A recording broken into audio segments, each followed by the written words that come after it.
नमस्कार। सामुद्रिक विज्ञान के इस अंक में एक बार पुनः आपका स्वागत है।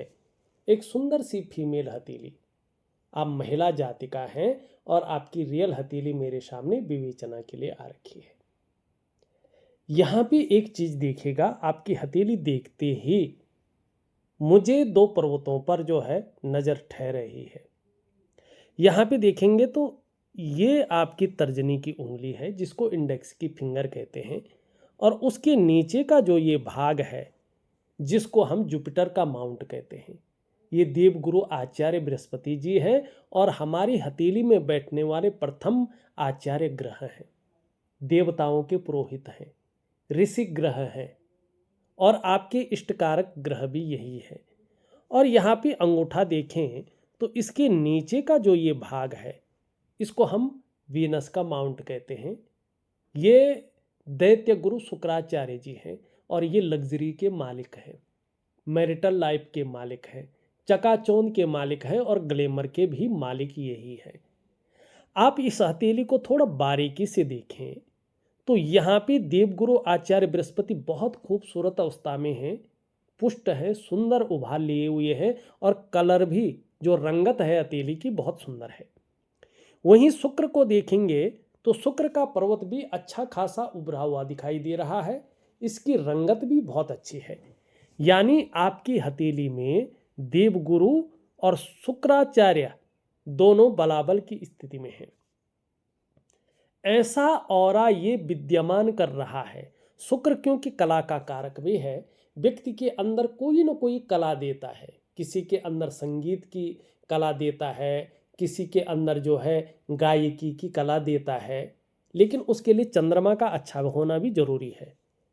आपके अंदर कितनी भी अच्छी वाणी हो, कितना भी अच्छा आप गायन करते हो या वादन करते हो, आप तब तक पब्लिक फेस नहीं बन पाओगे, तब तक आपका नाम और यश नहीं होगा जब तक आपका दूसरा कलात्मक ग्रह चंद्रमा भी अपनी उत्तम स्थिति में न हो। भले ही जो है विस्तार देने के लिए, फैलाव देने के लिए, नाम और यश देने के लिए सूर्य जिम्मेदार है, लेकिन यहाँ पे कलात्मक ग्रह है क्योंकि दोनों, और ये जिस प्रकार से सुंदर और पुष्ट है ये स्पष्ट बताता है कि व्यक्ति के अंदर कोई ना कोई बड़ी कला है। अगर ये भी ठीक हो जाए तो व्यक्ति की एक अलग विशिष्ट पहचान बन सकती है। करोड़ों चाहने वाले होते हैं ऐसे लोगों के, अगर ये भी ठीक हो जाए तो करोड़ों, अरबों, और व्यक्ति कई बार रातों रात बहुत फेमस हो जाता है, समाज को बहुत कुछ देता है। फिलहाल हम ग्रहों पे आ जाएं और मैं इसका उपाय भी आपको बेहतरीन स्थिति में दूंगा, जरूर करिए। शुक्र का थोड़ा सा जो है अलग उपाय होता है, उसका भी मैं आपको बता दूंगा, मिलूंगा तो उस टाइम बता दूंगा। यहाँ पे देखिएगा देवगुरु बृहस्पति और शुक्राचार्य जी दोनों बलाबल की स्थिति में है। ऐसा व्यक्तित्व तो उभर कर आएगा कि आपका चेहरा देखकर ही कोई भी आपकी तरफ, आपकी ऑरा की तरफ आकर्षित हो जाएगा। ऐसा आभा मंडल आपका रहेगा, मुस्कान जबरदस्त रहेगी, आप औरों को अपनी तरफ आकर्षित करने वाले व्यक्तित्व के धनी होंगे। जब हथेली में शुक्र और गुरु दोनों बलाबल की स्थिति में हो और जो है हथेली की रंगत जो है गुलाबी कलर की हो, इसी प्रकार से एक चमकदार हो, तो निश्चित तौर पे ऐसा व्यक्ति जो है प्रेमी होता है। प्रेमी का मतलब दूसरे अंदाज में मत ले जाइएगा, खड़ूस नहीं होता है, व्यवहारिक जिसको कहते हैं, ठीक है ना। इसका आकर्षण ऐसे व्यक्ति का अपनी तरफ खींचता है। ऐसे व्यक्तियों की व्यक्तित्व को हर कोई जिज्ञासु किस्म की तरह आपके पास आएगा, ठीक है ना। इस प्रकार की चीज़ों को ये देता हुआ यहाँ पे दिखाई दे रहा है। यानी दोनों गुरुओं की, बहुत किस्मत वाले ऐसे लोग होते हैं, कुछ अच्छे कर्म करके आते हैं, उनकी हथेली में देवगुरु बृहस्पति और दैत्य गुरु शुक्राचार्य जी बलाबल की स्थिति में होते हैं, शानदार स्थिति में होते हैं। तो यहाँ पे ये चीज़ें बहुत अच्छी दिखाई दे रही है। लेकिन वहीं शुक्र में एक कमी भी दिख रही है। अगर आप थोड़ा सावधान रहें तो इस चीज़ से आप बच सकते हैं। यहाँ पे आप देखेंगे ये आपका अंगूठा है, सुंदर है, अच्छा खासा लंबा है, तो एक तो ये पॉजिटिव चीज़ दे रहा है कि आप शिक्षा और प्यार के मामले में बहुत अच्छी इंसान है। आगे चलकर आत्मविश्वास से भरी होंगी और जीवन में खूब तरक्की करेंगे, इसमें कोई दो राय नहीं है। लेकिन वहीं देखें तो ये पहला पौरवा आप देखेंगे काफ़ी छोटा है, नुकीला और चपटा है, ये बहुत अच्छी चीज़ है, ठीक है ना। लेकिन दूसरा जो पौरवा हुआ है वो इससे दुगुना लंबा है, थोड़ा होता तो चलता, दुगुना लंबा है। यानी आप अपना नुकसान अपनी जल्दबाजी में कर सकते हैं। निर्णयों के कारण आपका नुकसान होगा। बड़ा सोच समझकर आपको जीवन में निर्णय लेनी चाहिए। और ज़्यादातर मामले में मैंने देखा है कि लगभग 36 वर्ष की आयु में या 42 वर्ष की आयु में या 56 वर्ष की आयु में ऐसे लोगों का भाग्योदय होता है। तो यहाँ पे 36 वर्ष की आयु में कहीं ना कहीं आपका अच्छे स्तर में आया होगा। अब 56वें वर्ष से जून 2026 से ही आपके जीवन में एक अच्छा दौर चलने वाला रहेगा। शुरुआती दौर थोड़ा ऐसे लोगों का पीड़ादायी रहता है, घर परिवार का सुख भी थोड़ा सा कम मिलता है कई मामले में। लेकिन सबसे बड़ी बात है कि जल्दबाजी से आपको बच के चलना होगा, नहीं तो आपका नुकसान निश्चित तौर पे है। अब इसके अलावा एक बहुत अच्छी चीज आपकी हथेली में है, बहुत ही अच्छी चीज। ऐसी चीज हर किसी की हथेली में नहीं होती है। आप स्पष्ट देखेंगे, यहाँ पे देखिएगा, आपकी हृदय रेखा में एक शानदार विष्णु तिलक बन रहा है। यह शानदार विष्णु तिलक, और देवगुरु आचार्य बृहस्पति जी को देख रहे हैं, आचार्य जी को। इसको राज चिन्ह भी कहते हैं, इसको भगवान की साक्षात कृपा भी कहते हैं, ठाकुर जी की कृपा, ठीक। यानी आपके ऊपर साक्षात भगवान विष्णु की कृपा है। भगवान विष्णु की कृपा साक्षात आपके ऊपर है। अगर आप अपने इष्ट के प्रति समर्पण का भाव रखेंगे तो आपको दिव्यता और भव्यता की प्राप्ति होगी ही होगी। अब कितनी दिव्यता की प्राप्ति होगी, कितनी भव्यता की प्राप्ति होगी, ये इसके ऊपर डिपेंड करता है कि आपका समर्पण कैसा है और उसकी क्वालिटी क्या है। ये कहता है अगर आप अच्छी राह पर चलते हैं, अच्छे कार्य को करते हैं, तो आगे चलकर ऐसा समय आपका आ रहा है कि किसी भी काम में आपको अवश्य सफलता मिलेगी। आपको हराना आपके विरोधियों के लिए संभव नहीं होगा। इसके अलावा आप समाज में खूब लोकप्रियता और बहुत बड़ा सम्मान पाने वाले हैं। बहुत जल्दी ऐसा समय आने वाला है कि आपको बहुत बड़ा सम्मान मिलने वाला है और अत्यंत भाग्यशाली लोगों में आपकी गिनती होने वाली है। और इस चिन्ह के बारे में सामुद्रिक विज्ञान एक प्रमाण देता है। हमारा जो भारतीय पौराणिक ग्रंथ है उसमें समुद्र ऋषि लिखते हैं कि जनने प्रबल्लो यस्य राजयोगो भवेद् यदि करे व चरणों वश्यम राज चिन्हम प्रजायते। यानी अब आपका दोबारा भाग्योदय का समय आ रहा है, तो आपके हाथ या पैर में ये राज चिन्ह उभरने शुरू हो गए हैं। करे व चरणों वश्यम राज चिन्हम प्रजायते, ठीक है ना। तो ये बहुत शक्तिशाली चिन्ह आपकी हथेली में है। लेकिन दो कमियां हैं आपकी हथेली में, जिसके कारण जो आपके अंदर प्रतिभा है, जो आपके अंदर योग्यता है और जैसे आपकी ग्रहों की स्थिति है, उस प्रकार से न तो आप उभर पाए हैं, न निखर पाए हैं, न इस प्रकार से आपकी एक अलग विशिष्ट पहचान बन पाई है, न आप उस वर्चस्व को हासिल कर पाए हैं जो आपके अंदर पहले से विद्यमान है। जिस प्रकार से ईश्वर की बड़ी कृपा आपके अंदर है। दो कौन सी चीजें हैं देखिएगा। एक तो आपकी हथेली में ये जाल बना हुआ है, देखिएगा, सबकी हथेली में जाल बनना एक अलग स्थिति को हासिल कराता है। ऐसे में 100% घर के अंदर ऐसी ऊर्जा संचरण करती है जिसको वास्तु दोष कहते हैं। या दूसरा, पति पत्नी में किसी एक को कोई तांत्रिक रूप से कुछ खिला दे तो दोनों में वो नेगेटिव ऊर्जा संचरण कर जाती है, ठीक। ये 100% है, चाहे कोई पढ़ा लिखा व्यक्ति माने ना माने, ठीक। अब देखिएगा इससे क्या होता है, ये नज़र दोष है, एक प्रकार का नेगेटिव ऊर्जा है। जो आपके अंदर संचरण कर रही है, और सबसे पहले इसका प्रभाव आपके मन और आपके मस्तिष्क पे पड़ रहा है। जीवन में निश्चित ही उलझन की स्थिति बनी हुई दिखाई दे रही है, कन्फ्यूजन की स्थिति बनी हुई दिखाई दे रही है, दुविधा की स्थिति बनी हुई दिखाई दे रही है, और कई बार आपकी निर्णय लेने की जो ताकत है वो क्षीण होती हुई दिखाई दे रही है। समझ में नहीं आ रहा है कि क्या करना चाहिए और किस तरफ हमें जाना चाहिए। दूसरा इसका प्रभाव पड़ रहा है आपके जो है रिश्तों पे, खासकर इसका प्रभाव पड़ता है आपके दाम्पत्य जीवन पर, आपके परिवार के रिश्ते पे और आपके कुटुंब के रिश्ते पे। कभी कभी जब ये नेगेटिव ऊर्जा होता है ना, आप ये अपना ही कुटुंब वाला विश्वासघात कर लेता है, और इतना बड़ा विश्वासघात करता है कि जिसके बारे में शायद आपने कई जन्मों तक जो है परिकल्पना भी नहीं की होगी। ऐसे में सब कुछ सही होते हुए भी आपको दाम्पत्य जीवन का चरम सुख का भोग हासिल नहीं होता है। जो परिवार का सुख है वो सुख अनुभव नहीं होने देता है। ये नेगेटिव ऊर्जा इस चीज को खास कर देखती है। तीसरा इसका प्रभाव पड़ता है आपकी आर्थिक सेहत पे। आर्थिक रूप से ये आपको बीमारों अवस्था में ले जाने का कार्य करता है।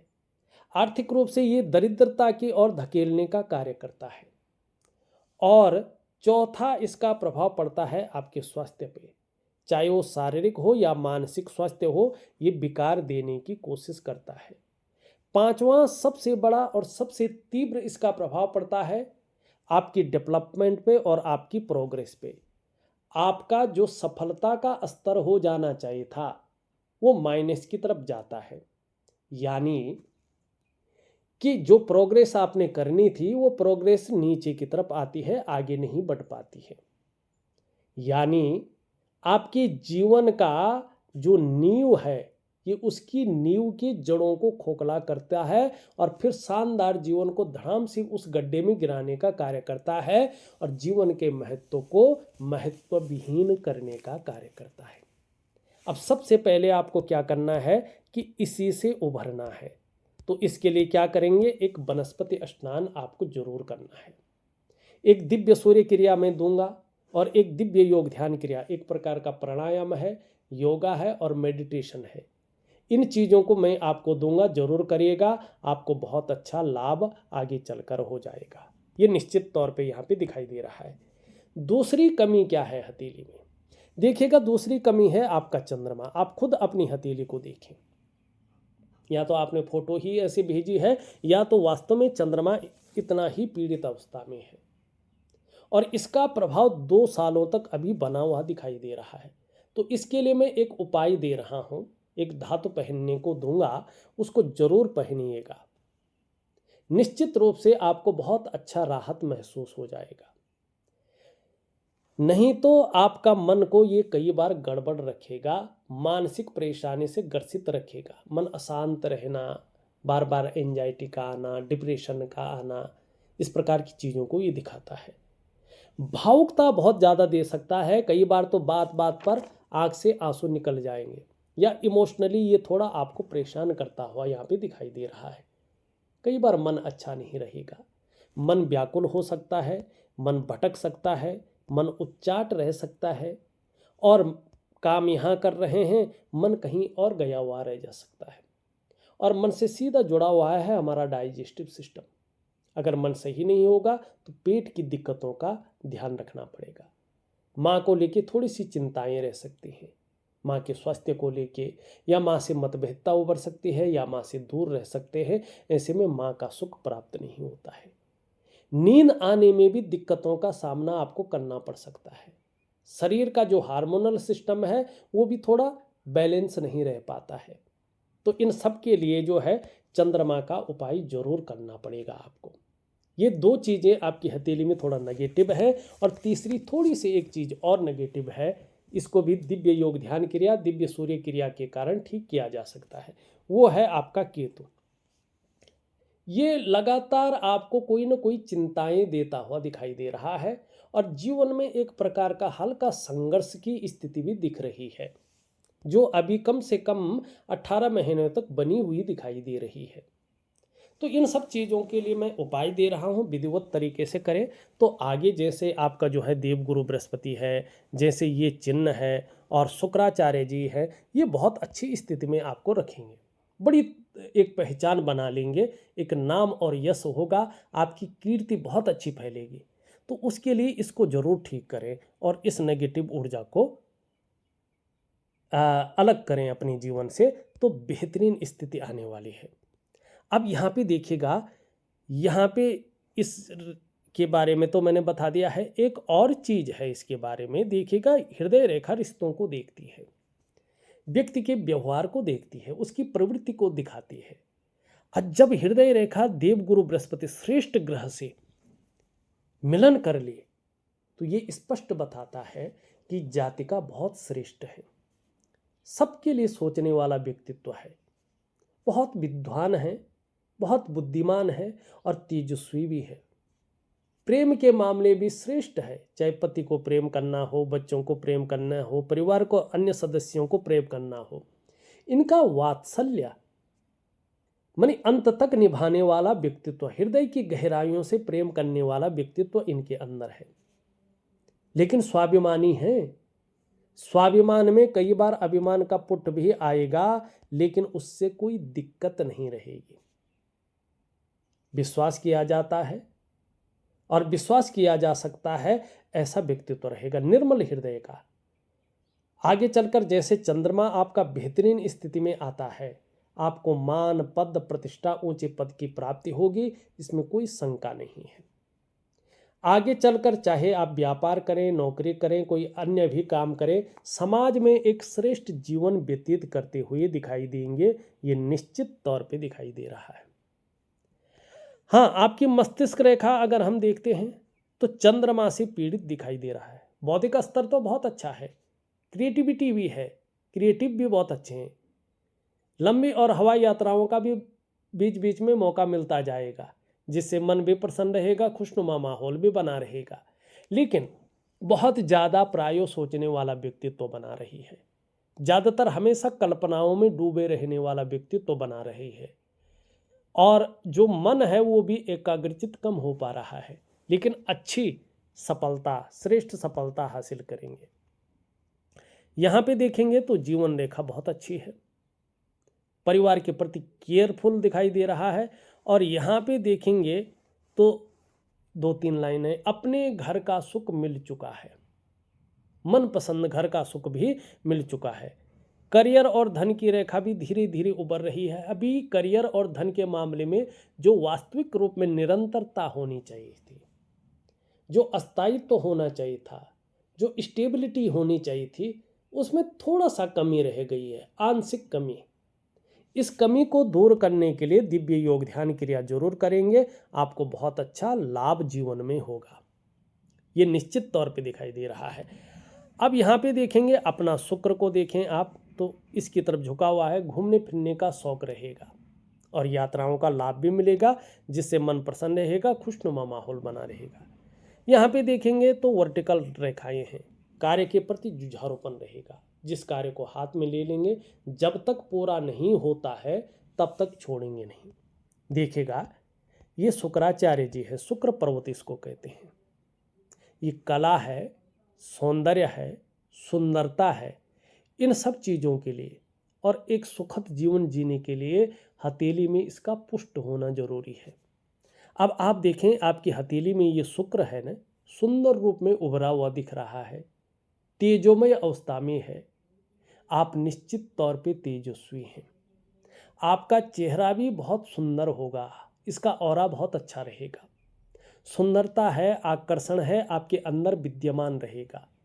हर परिस्थिति को झेलने की ताकत भी बना रहा है ये, कि रहेगी। नई चीज़ों के प्रति रुझान भी बनाएगा, चाहे नए प्रकार का कपड़े हैं, नए प्रकार का फैशन है, मार्केट में नए प्रकार के कपड़े हैं, भौतिक सुख सुविधाओं की तरफ भी ये आकर्षण बढ़ाएगा, चाहे लग्जरी जीवन है, अल्ट्रा लग्जरी जीवन है, चमक धमक है, ग्लैमर है, चकाचौंध है, इसकी तरफ आपको ले जा रहा है ये, और देगा भी। बस छोटी छोटी आपको जो है गोपनीय क्रियाएं करनी है, जिससे जो है चीज़ें बेहतरीन स्थिति में आ जाए। ये थोड़ा सा जो है देखिएगा, ब्लड प्रेशर वगैरह की समस्या से बच के चलना होगा। आंखों में चश्मा वगैरह लग सकता है या लग गया होगा, इस प्रकार की चीज़ों को दिखा रहा है। जोड़ों में हल्का दर्द दर्द की शिकायत न रहे तो योगा इत्यादि जरूर करें। मैं दिव्य सूर्य क्रिया दे रहा हूँ, इसमें इसका उपाय दे रहा हूँ। हल्का कन्फ्यूजन, उलझन, दुविधा देता हुआ दिखाई दे रहा है, लेकिन पराक्रम बहुत अच्छा रहेगा और एनर्जेटिक स्वभाव बना रहेगा। देवगुरु आचार्य बृहस्पति आपका बहुत सुंदर है, बहुत अच्छा है। इसका मतलब जातिका श्रेष्ठ है। जीवन में ऐसा व्यक्तित्व है आपका, आपने स्वयं उन्नति तो की होगी और अभी भी करेंगे, लेकिन जो आपसे जुड़ता है या आपसे जुड़ेगा, आपके संसर्ग में आएगा, उसे भी आप उन्नति करने में सहायता प्रदान करेंगे। सहयोगी होंगे, लेकिन स्वाभिमानी है, बहुत ज़्यादा विद्वान हैं आप, न्यायप्रिय व्यक्तित्व की धनी हैं। और सबसे बड़ी बात बोलो, अपनी बातों का निर्वहन करने वाला आपका व्यक्तित्व है। आपके अंदर दूसरों की मदद करने की भावना, परोपकार की भावना बहुत तगड़ी है। देखा जाए तो धार्मिक भावनाएं भी आपके अंदर बड़ी मात्रा में दिखाई दे रही हैं। देखिएगा, किसी भी व्यक्ति की हथेली में अगर आचार्य बृहस्पति इस प्रकार से सुंदर हो, पुष्ट हो, ऐसा जातक बहुत ज़्यादा विद्वान होता है, आत्मज्ञानी होता है। ऐसे लोगों को इस संसार में अपार मान सम्मान मिलता है, जीवन में बहुत सारा सम्मान मिलता है। सड़क के किनारे से लेकर महलों की ऊंचाई तक हर जगह ऐसे व्यक्ति को बड़ा सम्मान मिलता है। बृहस्पति इस प्रकार से पुष्ट हो तो ये नहीं कहूँगा समस्याएं ही नहीं आएंगी, आएंगी, लेकिन अनिष्ट नहीं कर पाएंगी। ठीक है ना। आपके ग्रह आपके पति के लिए बहुत तीव्र है, उन पे कितना बड़ा भी संकट आ जाए, आपका बृहस्पति इतना स्ट्रांग है कि वो वर्चस्व के रूप में खड़ा रखेगा, वो झुकने नहीं देगा। और मैं सच कह रहा हूं, अगर आपकी जीवन साथी, ठीक है ना, आपकी जितनी केयर करेंगे, जितना आपको मान सम्मान देंगे, उनके भाग्य में उतनी बढ़ोतरी होगी। ये आपका बृहस्पति यहाँ पे बहुत अच्छा है और इसका कारण है, ऐसा नहीं कि मैं ऐसे ही बोल रहा हूँ। एक तो विष्णु तिलक जो ठाकुर जी की खास कृपा को दिखा रहा है, और दूसरा देवगुरु आचार्य बृहस्पति। आचार्य बृहस्पति के बारे में कभी बताऊंगा, बहुत बड़ी चीज़ है देवगुरु आचार्य बृहस्पति, ऐसे छोटी मोटी चीज़ नहीं है। तो ऐसे व्यक्तियों की जीवन में समस्याएं तो आती हैं, लेकिन अनिष्ट नहीं कर पाती हैं, व्यक्ति समस्याओं से बच जाता है। अगर ये बृहस्पति ऐसा है और आप इससे संबंधित क्षेत्रों में कार्य कर रहे हों, तो बहुत बड़ी तरक्की आपको मिलेगी, बहुत बड़ा सम्मान आपको मिलेगा। इसके अंडर में शिक्षा है, इंजीनियरिंग है, चिकित्सा है, मैनेजमेंट है, वाणिज्य है, कानून है, या कुछ मामलों में राजनीति है, ऐसी चीज़ें इसके अंडर में आती हैं। तो बहुत अच्छी आपका जो है यहाँ पे देवगुरु बृहस्पति है। शनि की स्थिति देखें तो शनि में अभी तो नहीं बना, लेकिन आगे चलकर देखेंगे तो प्योर जो है एक त्रिकोण बन रहा है। भगवान शिव की भी आपके ऊपर बहुत बड़ी कृपा है और आगे आपका भाग्य उदय बहुत जल्दी होने वाला है। अगर आपके नेगेटिव ऊर्जा खत्म हो जाए और आपका चंद्र पुष्ट हो जाए तो आपका भाग्य का मुकाबला कौन कर सकता है। आपका सूर्य भी बहुत अच्छा है, बहुत अच्छा सूर्य है आपका। आपका जो है बुद्ध भी बहुत अच्छा है, कम्युनिकेशन स्किल्स बहुत अच्छी रहेगी। अगर ये नेगेटिव ऊर्जा हट जाए और चंद्रमा आपका पुष्ट अवस्था में आ जाए तो ऐसा समय आएगा कि आप जिस काम में हाथ डालेंगे उसमें पूरी सफलता अर्जित करेंगे। हर तरह की परिस्थितियों को भली भांति समझेंगे, अगर योजना बनाकर चलेंगे तो बड़ा लाभ होगा। मनोवैज्ञानिक क्षेत्र में भी माहिर होंगी, सामने वाले को किस प्रकार से प्रभावित करना है अच्छी तरह से जानेंगे और व्यापार से संबंधित कार्यों में आगे चलकर बड़ी सफलता की आपको प्राप्ति होगी। धार्मिक भावनाएं बहुत अच्छी हैं, ईश्वर में विश्वास बना रहेगा और अपने आराध्य के प्रति समर्पण की भावना रहेगी। बहुत ज़्यादा मेहनती हैं, मेहनत करने में कहीं भी कोई कायरता नहीं दिखाई दे रही है, लाभ होगा। यश पाने की इच्छा, नेम फेम पाने की इच्छा और अपने कार्यों में विस्तार और फैलाव पाने की इच्छा रहेगी। धन कमाने की बहुत अच्छी इच्छा रहेगी, लेकिन यहाँ तक नाखून बनाएं तो आपको लाभ होगा। देखा जाए तो मैंने आपकी हथेली का संपूर्ण विश्लेषण करके आपको बता दिया है। उपाय में विधिवत तरीके से लिखकर और ऑडियो के माध्यम से भेज रहा हूँ। करने की कोशिश करें, निश्चित ही बड़ा लाभ होगा। तो इस अंक में बस इतना ही। एक नए अंक के साथ पुनः उपस्थित होऊंगा, तब तक के लिए नमस्कार।